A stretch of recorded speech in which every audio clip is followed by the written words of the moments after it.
I'm Peter Antony, and welcome along to the first of a series of interviews known as Introsposure. It's called Introsposure because it's going to be introspective and it's going to expose. My first guest for this interview for YouTube is underground filmmaker and musician Peter Owden. Peter, welcome. Thank you. Okay, now, how many underground films have you made to date? It stands at five short films. Five? Well, 4 short films and 1 feature-length film. And I've seen 2 or 3 of them, haven't Yeah, the first I did was like a rock video. Of, yeah. Talk about your movies first of all. Okay. You write them, don't you? Yes, I do, yeah. Do you have any other co-writers or at all? Or? I have had co-writers, yeah. I've got a couple of chaps I know, a guy called Ben and a guy called Steve. Yeah. Ben Knowles and Steve Jones, who are both very talented writers, who helped me write 2 or 3 of my films. And when you show them, it's like a premiere. I mean, I've been to 2 or 3 of them, and you hire a cinema, Yeah. and there's really quite a lot of people there, isn't there? There's like, I don't know, 300 people maybe. Yeah. And you go down the front, just like they do with big movies at premieres, and you do a little speech, Yeah. and you know, tell the assembled audience what the movie's about, or what they're about to see, or what sort of pains you went through making it. Sure. And you know, because I was sitting in the audience several times, and I saw you down the front talking about the film, you know, you really sort of do open up in front of those people. Yeah. Do you personally know most of them, or is it that you don't mind opening up in public? You know, because you do open up quite seriously, don't you? I think I've always believed that if you are going to do something artistic, then you should always be exposing yourself. And pardon the Yes. pun, but it's more of the fact that things should be from the heart, should be exactly from your deeper feelings. Yeah. And I think whether that's music, writing, or whether it's filmmaking, Yeah. generally that can divide audiences, but Yeah. but at the same point it can attract. Now, So, predominantly, you're interested in horror, aren't you? yeah. Now, Yeah. what got you into the horror trip? Horrors, a lot of the things that I'm going to be talking about today are things that I brought right down from my early childhood, and horror was definitely one of those things. It was the type of subject matter that my parents weren't particularly keen on me being interested in, and that made it even more exciting to me. I've got an older brother who's like 7 years older than me, who was into metal and into horror movies and science fiction, and I just wanted to look cool in his eyes, really. I think that's really where it started. And I was absolutely terrified of the movie Jaws when it came out. Wow. And I was forced at a very young age to go and see it at the cinema, almost as a punishment for waking my brother up. So Jaws is like a beginning for you. that was the moment. What about the old English stuff, the Hammer House of Horror and stuff? Hammer Horror was a bit cerebrally above me at the time. I think I didn't really quite understand what was going on. I think I waited until teenage years to get that. But no, I wanted to see monsters. So things like Jaws was more my thing. And I did get into Hammer Horror films a bit later on. Yeah. The Dennis Wheatley sort of products. This reminds me now of Salem's Lot, Stephen King's TV adaptation with James Mason, David Soul.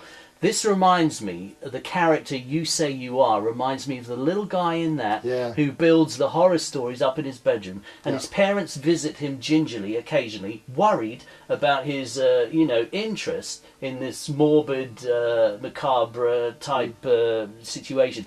Do you feel any kind of alignment with that at all? I do indeed. In fact, when I actually first saw it, I saw it with my dad, and we had a little chuckle about it. You know, my dad saying, "Oh, that's me," and I'm saying, "That's me." and I found it quite amusing that it's his brother, his younger brother, who's the one who becomes the vampire, and actually he's almost becomes the hero of the day, really. Yeah. Doesn't save his parents, though, does he? But, no, I have to say, Salem's Lot is a classic. It is, totally. David Soul is brilliant in it. Yeah, he is. Has to be said. Yeah, absolutely. I totally agree. Now, music. You're pretty prolific musically too, aren't you? I am indeed. I mean, you did up until recently have a band, I understand they're resting. Is the I think that's the word. I think that's the word. Yeah. Resting at the moment. Yeah. But you did do some stuff, some tracks, and we've seen them on YouTube, haven't we? Yep. I've been in a band called, recently, a band called Kill Vehicle, which is a resurrection of a band that we were in when we were in our late teens. Yeah. The four of us got together and started playing again, and we recorded a few CDs and done some videos for it. Yeah. But I've decided to again resurrect an old solo project. So right, and I know you've done a couple of solo CDs also, haven't you? Yeah, four and CDs. They were called?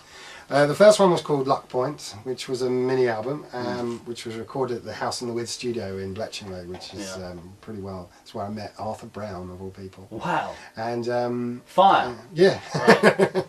and also I went on to do a sort of pseudo live album called Live at the Lounge. I say pseudo because it was actually recorded in the studio with the sound of a audience.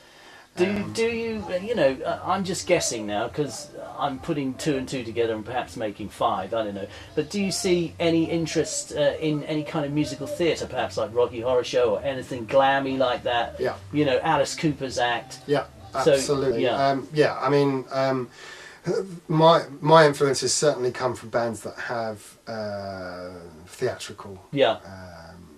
As much as I suppose musically I like club bands. Yes. I like bands that have small audiences, and that's really where I'd like to play. But I'm a performer. I am a frontman, and I need that theatrical sort of buzz, so to speak. So let's try a clip from one of your films now, and also we'll see some of your band too. Yeah, absolutely. Off to that lost city where you can breathe, unassisted, underneath the waves.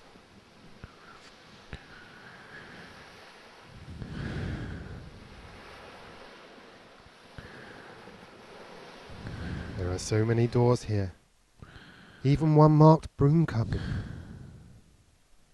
And as you walk along the corridor, you see these doors either side with some wonderful places that you have been before, and some places you have yet to explore, yet to enjoy, yet to have an adventure in.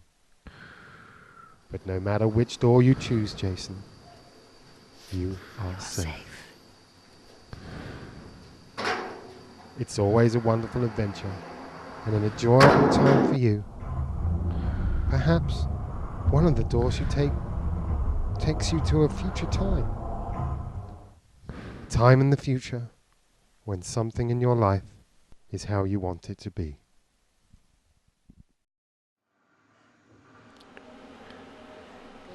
I'm tired now. I'm tired of the sound of my own voice.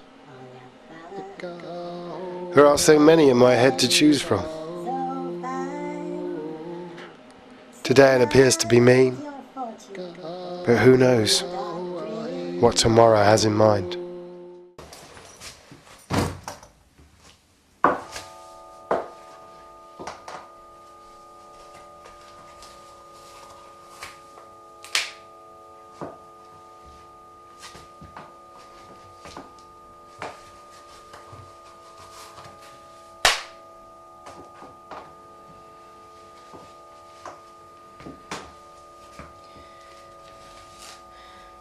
This is for all those things I had to do to survive.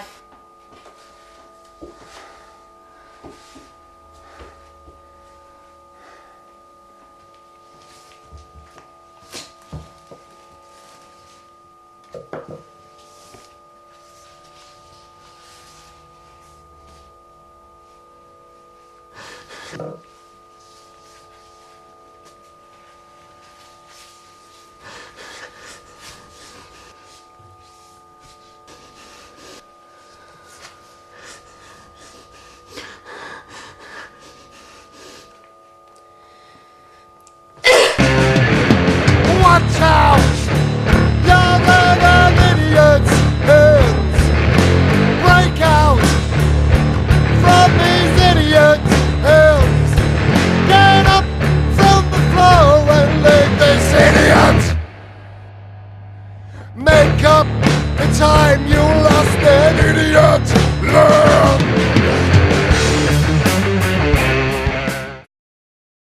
You strike me, Peter, and I've known you for a while personally, you strike me as an unusual sort of a person, really, because you strike me as a bit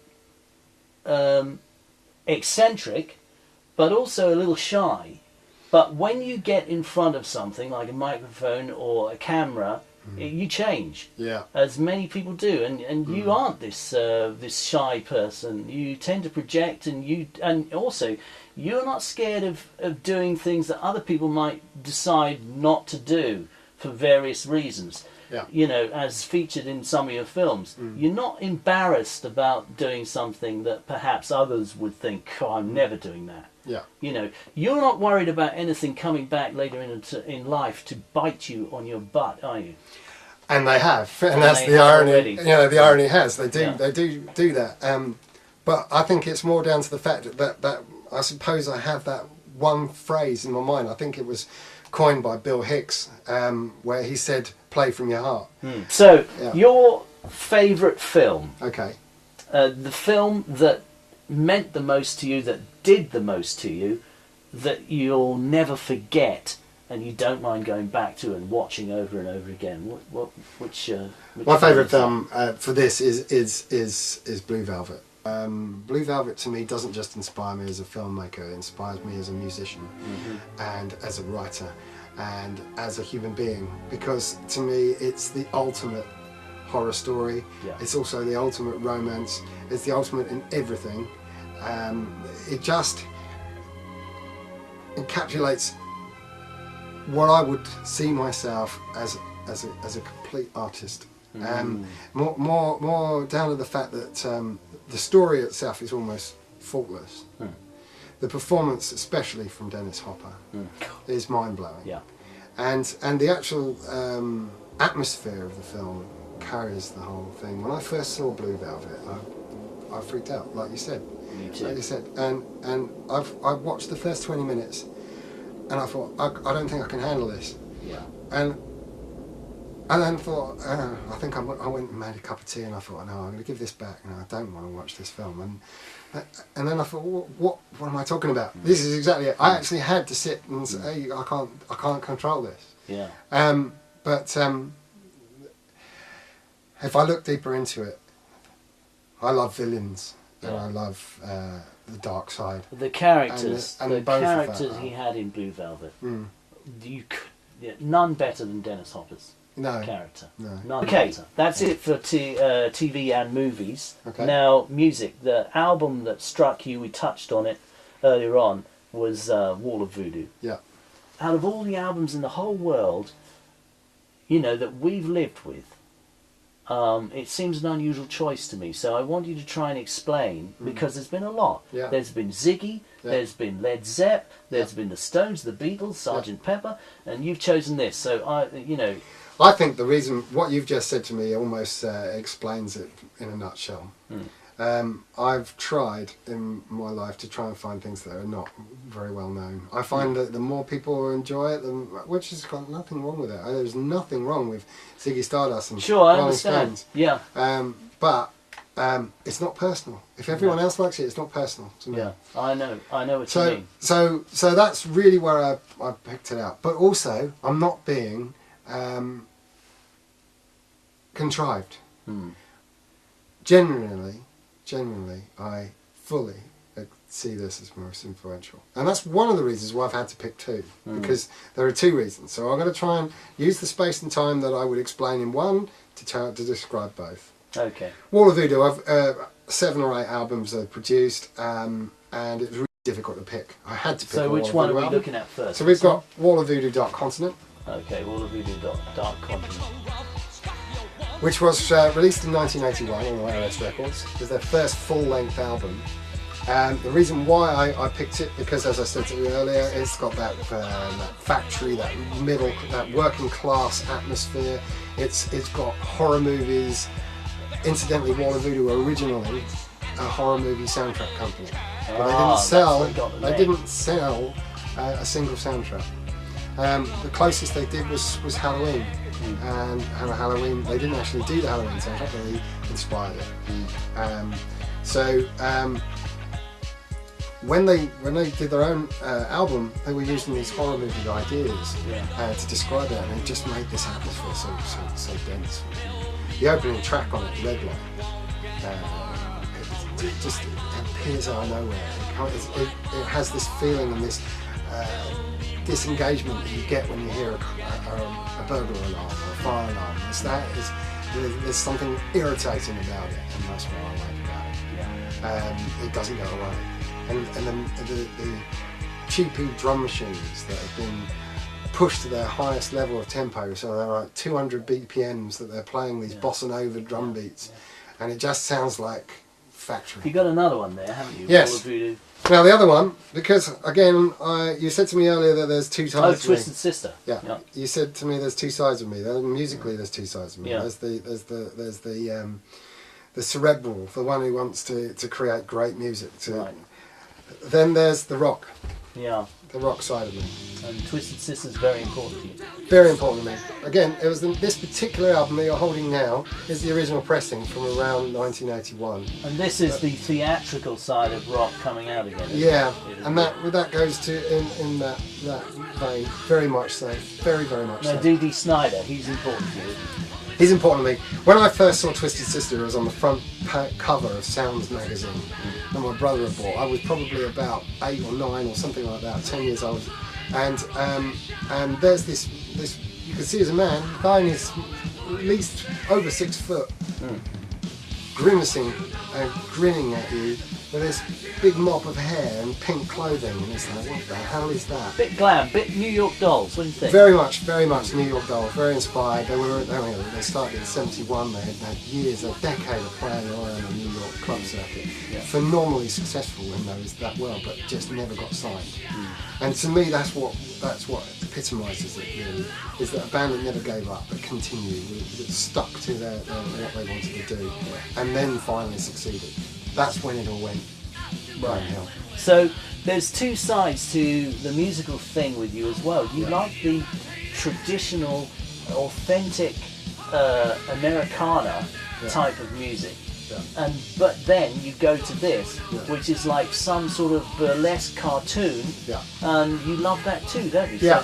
I think Dee Snider as a frontman has taught me a lot. I'm a frontman. I've learned how to control a band, how to entertain, and Dee Snider does that so well. And he taught me how to curse properly as well. And it's like, how to use bad language as a damn good put down. To give the sentence and legs, wit and strength. Yeah. And I've always admired him for that. And I know that bands like Twisted Sister and also Wall of Voodoo probably just get pushed into a world of, maybe it was a time and, it's looked on a bit almost like a sad thing now. But to be honest with you, their early days, absolutely awesome. Well, that's very interesting. So that's the music taken care of, more or less, I think. Now, I did ask you which book really rocked your world. Yeah. And, everyone has one, I would think. Yeah. And so which one did you bring? Okay. Well, I'm a big fan of Kafka, and I've avoided to bring Kafka really because again, Kafka requires, I think, probably a whole day's worth of discussion. Yeah. But I'm also going to pick a book which is again very very mainstream in its way, but phenomenal. And you said the word perfectly there. Which book rocks your world? Yeah. This book rocks my world. Yeah, Fear and Loathing in Las Vegas. Right. Hunter S. Thompson. I know majority of people watching this have probably seen it. Yeah. Know it inside out. I know this book inside out. I've read it hundreds of times. Yes. To me, it engages everything that I want to read in a book. Really, it's rock and roll. Now, Hunter S. Thompson started off with Rolling Stone magazine, and he was famous for Gonzo journalism. Yeah. Now, that style, that Hemingway-esque type wandering throughout the pages is what he does in that novel. Basically. Yeah. And with a trunk full and a head full of psychotropic drugs as well. Exactly. And I went through that phase myself. And can you relate to Hunter S. Thompson at all personally? I think you probably can. Yeah. Yeah. I would like to have. In my dreams, I'd love to have a life like him. No. But, you see, I see you as a person that's very individual, and you know, like you said with the music, you like it because not many other people do. Yeah. You don't like liking things that other people like en masse. You don't want to be one of them. No. You want to be away from the crowd. You're a maverick. You Yeah. want to be on your own. Yeah. Do you find other people, a lot of the time, annoying and you have to actually just tolerate them? Very much so. Yeah, I thought that might Very, be the case. very much Now that so. is the case with Hunter S. Thompson. Absolutely. And, you know, I think I'm probably a little too lenient, a little too personable, and probably a little bit too shy to tell people to do one, really, when it comes to... Do you see being yourself as a irritated. loner? Do you like your own Yeah. company? I do, and in fact I've learned even more as I've got older. Like, Yeah. I love my company, our own company, and I've got a good long-term friend who's always was bleating on about having his own little vegetable plot and his own little island, and that, to me, when I was a sociable teenager, that was quite a thing to bite and chew off. But as I've got older, that makes a lot more sense. Yeah, because Hunter S. Thompson, of course, you know, lived on a mountain. Yeah. And, you know, famously kept everyone away at the end of a gun. But Yeah. Pete Owden, been a Thank pleasure. you very much. Thank Been you. a pleasure. That was, And it's been, you know, an insight. Thank you. All right. Yeah, this has been the first episode of Introsposure, a series of interviews I'll be doing for YouTube. I'm Peter Antony. Thanks for watching.